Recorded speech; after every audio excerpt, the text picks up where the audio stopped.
Hey everyone, welcome to Matrix Decoded. Before we dive in, don't forget to hit that like button and subscribe to help our channel grow.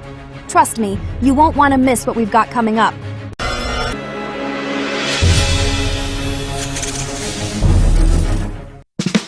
Hello, people of Earth. I feeling irate.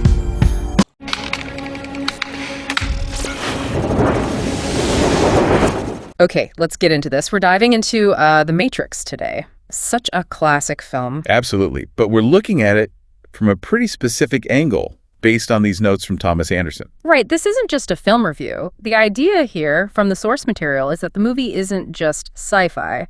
It's a kind of map. Yeah, that's the core argument. A symbolic map of our world, built with what the source calls symbolic code references. Symbolic code references. Okay. So it's suggesting everything in the film points to something real. Pretty much. Characters, objects, dialogue. Yeah. It argues they're all deliberately chosen symbols reflecting things in our reality. So our mission here is to, well, unpack that. How does this map supposedly work? What do these symbols point to in your world, maybe even your life? It definitely makes you watch the movie differently. It suggests Neo's story isn't just, his story. It's maybe a path for any of us.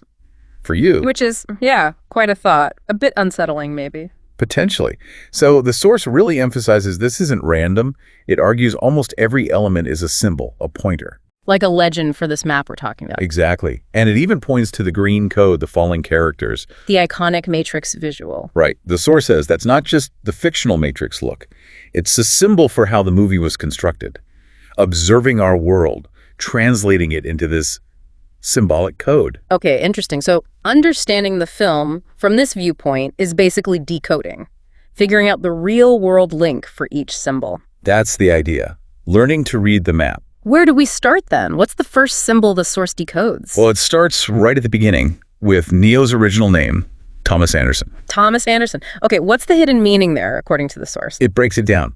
Thomas is linked to skepticism, doubting Thomas, that initial questioning. The seed of doubt needed to start waking up. Precisely. And Anderson is interpreted as son of man or just. The ordinary person, the everyman. Ah, so it combines skepticism with being human. Ordinary. It suggests this whole awakening journey starts with doubt, and it's potentially for anyone, for you, not just some chosen one. That's the reading, yeah. It grounds the whole thing in something very relatable, questioning. Makes sense. Okay, moving from the doubter to the big choice, the red pill. Probably the most famous symbol. What's the source's take? So first, the source suggests the red pill actually points to true Matrix fans. People already seeking deeper truths in their own lives. So the symbol itself references the seeker. In part, yes. Yeah. But mainly it symbolizes the core choice, embracing uncomfortable truth, critical thinking, that hard path. Versus the blue pill. Comfort, ignorance is bliss, stay in the system. Exactly. And the source stresses this isn't just movie stuff. It's presented as a constant choice you face in work, relationships, how you see the world. Do you question or just accept it? Okay, so Neo's the potential individual, the red pill is the choice. What about the figures guiding or opposing him? Let's talk about the Oracle. Right, the Oracle, she's crucial. The source sees her as representing intuitive wisdom. Intuitive wisdom, like gut feelings. Yeah, that inner knowing you might have. But also, maybe collective wisdom, ancient traditions, that sort of thing. She embodies the idea that the future isn't fixed. It's shaped by your choices. And she doesn't just give Neo the answers, does she? She makes him find them. Exactly. That supports the symbolism. She represents finding your own truth, balancing logic with that intuition. The source connects her to, philosophical traditions about self-discovery. Okay, intuition and self-discovery. Now, the opposition, the agents, Agent Smith, they seem like obvious bad guys, but what's the symbolic layer?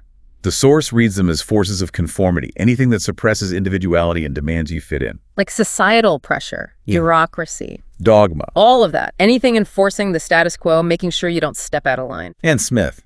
Right. He changes, right? He goes rogue. What does that evolution symbolize? That's a key point in the source material. When Smith breaks free and becomes this virus, it could be nihilism, maybe just destruction for its own sake. Or maybe unchecked individualism turning toxic. Pure self-interest just replicating itself like a destructive idea.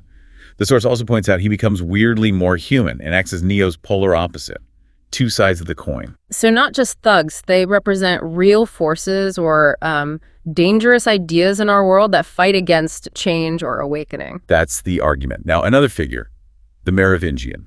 Old power, very cynical. Right, enjoys the system a bit too much. What's he a symbol for? The source sees him as representing entrenched, cynical power structures. Hedonistic, self-serving, exploiting the system. In his philosophy, choice is an illusion. Yeah, created between those with power and those without. The source argues that's a direct commentary on how power works in our world, how real choice can feel limited if you're not one of the ones pulling the strings. He resists change because the current setup works for him. Makes sense. Okay, from exploitation to creation. The architect. The guy who built the Matrix, the source calls him cold logic. Yes. He symbolizes the attempt to create perfect ordered systems purely through logic, but he sees people as just variables. And his big failure, according to this view, He can't account for messy human stuff. Yeah. Love, freedom, passion. He just writes it off as an anomaly. so his constant rebuilding and failing, Yeah. the source links that to our world. Absolutely. It sees his failures as reflecting the problems with purely top-down rational control systems. Systems that ignore empathy, intuition, the desire for freedom.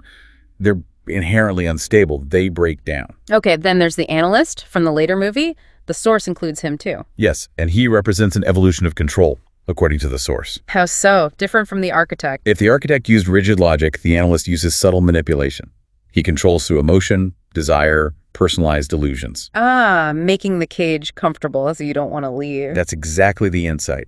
Keep people happy, pacified by giving them what they think they want. Make the blue pill experience cozy. And the source connects this too. To modern stuff, really.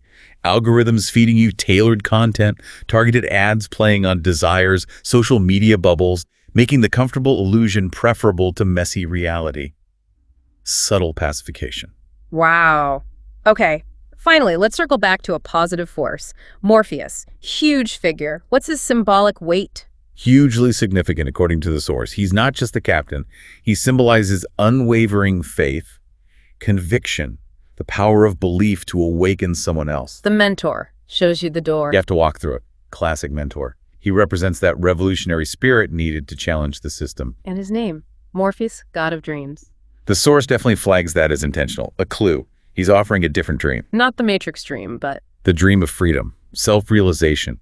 His big challenge is getting Neo, and by extension you, the viewer, to believe that freedom is actually possible, even against overwhelming odds. so looking at all these pieces together through this lens, they're not just plot devices, they're map points.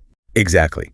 The source presents them as reflections, warnings, invitations, inviting you to look at the systems, the power dynamics, the choices, the inner journey in your own life, So decoding the movie becomes less about understanding the fiction. and more about learning to read this potential map of our own reality that the source claims the film provides. And the source even mentions things like the opening sequences, the torchlight, the quadrants in later films as further clues, introductions to deeper map layers. Yeah, reinforcing that idea of it being a structured guide, a map to explore. But there's a big warning label attached to this map, right? The source really emphasizes something. Absolutely crucial warning. Don't mistake the map for the territory. Meaning?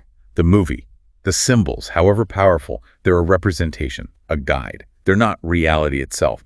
You have to look beyond the map to understand the actual world, your actual life. Okay, so the big takeaway from this source material seems to be The Matrix, viewed this way, uses this powerful symbolic language to offer potentially profound commentary, maybe even a map, of the world you live in every day.